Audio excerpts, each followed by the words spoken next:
Everyone must protect Fran.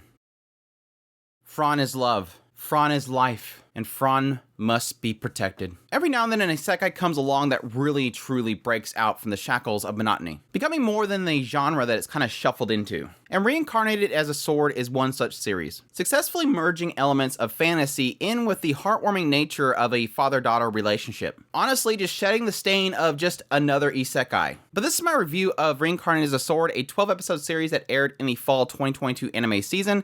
So let's jump right into it. Reincarnated as a Sword opens up with a guy who passes away in our modern times Japan. And he is quickly reincarnated into another world, a fantasy world. But not as a creature or a person or anything. Actually, a sword. And sadly, as a sword, he's just sitting there on this monument, unable to do anything. Well, eventually he realized that he can kind of use telekinesis to move himself around, to which he uses to his advantage, striking down goblins that seek to grab him and use him. And then he realized he has a special ability about himself. If he strikes the core of a monster, he's able to gain skills. And he uses this as his advantage as he goes around and collects skills, until he finds himself planted in an area that actually absorbs mana and he's unable to move himself, kind of leaving himself there to one day hopefully be picked up by somebody. Enter in Fran.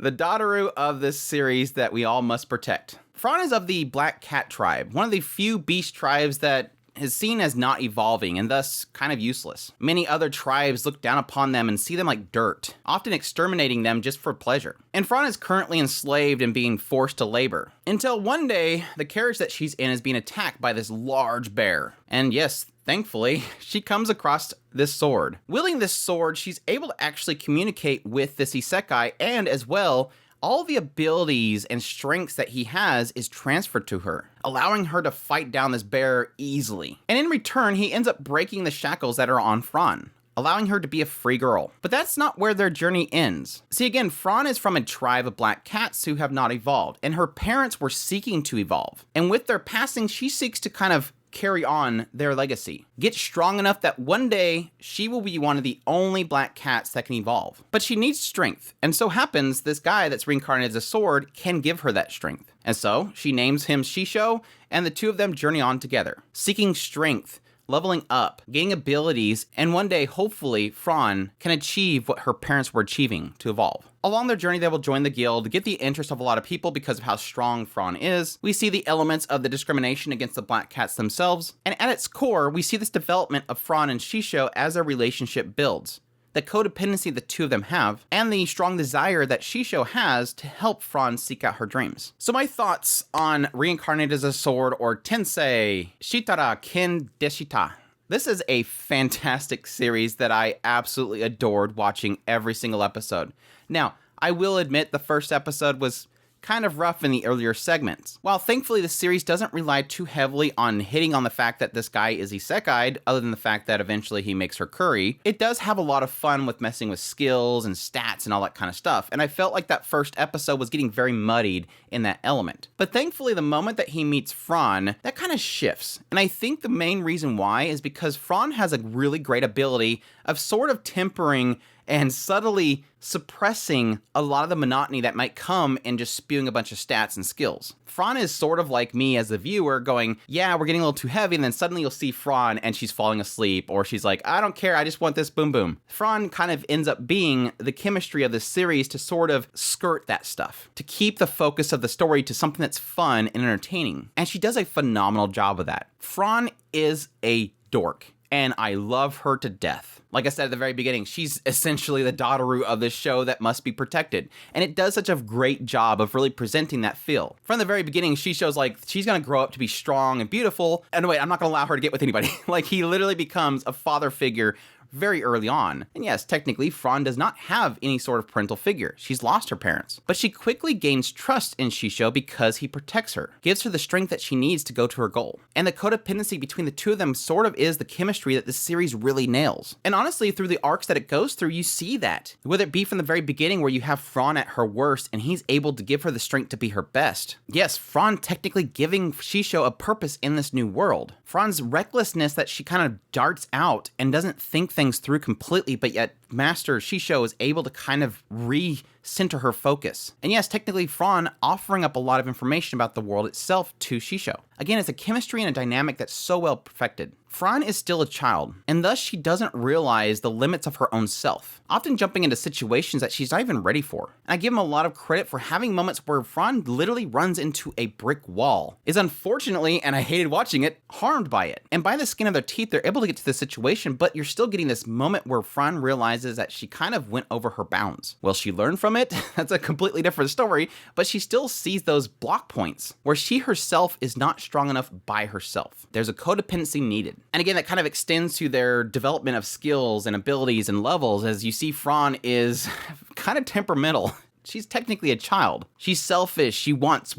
She'll throw tantrums. She'll get angry. She'll get pouty. All because, again, her major focus is to get stronger. And so you have that kind of balance between her both being frustrated, childlike, but also determined and strengthened by her own drive. And I think this series balances it so well. Enough to make me just absolutely fall in love with these characters. And like I said, that nature really does kind of settle down a lot of the more heavier subjects in the series, because it kind of opens up with this idea that, again, the black cats are kind of discriminated against. They're seen as dirt. And yes, there's several times where we'll run into other beast folk and they'll just laugh and talk about the many black cats that they've killed on the battlefield, bodies they've burned alive. And it's in those moments that you see a different side of Fran, an angry side, a side that even Shisho himself debates if he's able to stop her, pushing his own sense of morals that he's kind of borrowed from his previous life onto Fran in this new world that's not really seeing things the same way that we do. And I think that's a scenario that was hit very briefly, nailed the point,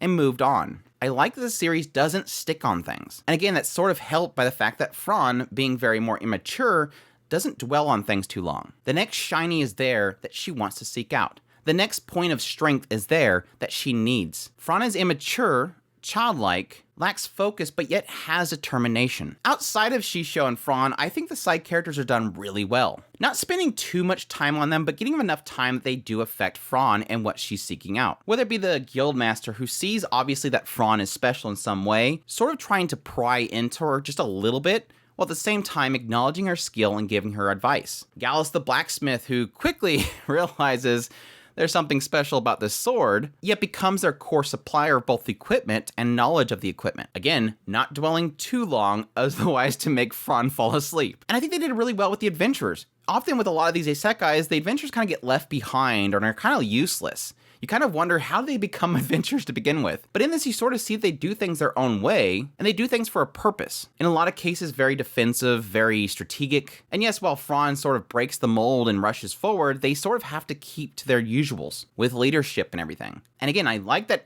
despite the fact there's several times where Fran has to save them, it doesn't seem like they're useless. It's a proper balance to both, yes, raise up Shisho and Fran as being something incredible, while not making the others look like they've never done this before. It's in the other adventurers that you sort of get a sense of the fantasy elements of this world in a normalcy. Yes, Fran is overpowered with Shisho, but I don't think it's a bad overpowered. A lot of shows love the isekai overpowered element, but I think the series doesn't push it too far. Yes, they're overpowered together. Yes, they can take down incredibly strong things when they really shouldn't. Yes, it surprises everybody and everybody says, "Sugoi, Fran." But I think it does it well. Partially because it's really cute seeing Fran just really excited about wanting to blow up things. Fran's super childlike nature being excited like, yes, we did this. Yes, Shisho, you're so great. Sugoi, Shisho. That definitely makes it worth it. We want to see Shisho do something incredible because we want to see Fran's reaction. We want to see Fran get excited and giddy. But at the same time, there's points where, again, Fran hits brick walls. And it's in those moments where there's a dire feeling to it. When Fran is pushed to her limits and she can't rely on Shisho completely, that's where it feels like crap hits the fan. Again, despite the fact that Fran is incredible, she still finds that there's limits. And it's good that she has those limits because then it shows that she has growth to have. I think if they had her constantly destroy everything, I don't think she would have a sense that she has limits and that she needs to get stronger. Yes, the ultimate goal is that she wants to evolve and she hasn't evolved yet, but still, having that path that she takes, it's important that she has those roadblocks. Visually, the series did a fantastic job. Again, Fran is adorable. I love the chibi comic beats. I love her goofy nature. I love everything they do with Fran. They nailed her persona. They nailed that cute, Dadaru that we must protect. And yes, technically they use a lot of CGI on Shisho himself, but they really did manage to kind of blend him in with the environment. And there was so many action scenes the series just absolutely pulled off. I mean, the very first fight with the bear was absolutely incredible. The animation was really good. It's not at footable levels, but they definitely get up there in quality. And to accent it, yes, some really incredible, like, semi-heavy rock vocals that just kind of cue in and really ramp you up for the action scenes. The animation quality and the presentation overall really did nail it, despite having a slipping point here and there. Overall, Reincarnated as a Sword is an absolutely treasured series of mine. While yes, the overall plot lines didn't really go anywhere, I think the moment-to-moment between Shisho and Fran was a journey that I loved every single minute of. They really nailed two core features that I think sells this series: the fantasy elements, and yes, the father-daughter relationship. The codependency between the two of them becomes really the heart of the series and why I loved it so much. While at the same time having these brief moments of getting sort of heavy with the subjects themselves that I think need to be addressed, such as discrimination, the bonds of parents and those that we love, and ultimately the desire of people around Fran to try to guide her in a path that will be successful. If you're against the isekai series, I definitely highly suggest checking it out because, like I said, it doesn't really rely too heavily on the aspect of isekai. While at the same time you're looking for a really solid fantasy action show, this show delivers. And hopefully we'll get a second season. It seems like they have a to be continued at the end of the series, which, yes, that doesn't usually mean absolutely we're getting a sequel, but it sort of gives me a hope that we'll get more of this series. And I will be so on it. Anyways, hope you guys enjoyed this review. As always, if you did, make sure that like button down below, comment, let me know what you thought of this series if you're going to be checking it out. Additionally, if you're new to the channel, make sure that subscribe button so you get all my content. I do news, reviews, first impressions, top list. If it's anime, it's pretty much here. Also, if you like my content, you want to support the channel more, we have a Patreon link, a tips link, and a super thanks button down below. We also have a membership button where you can join. Special thanks to Ruby Rose, who recently became a member. With all that said, y'all take care.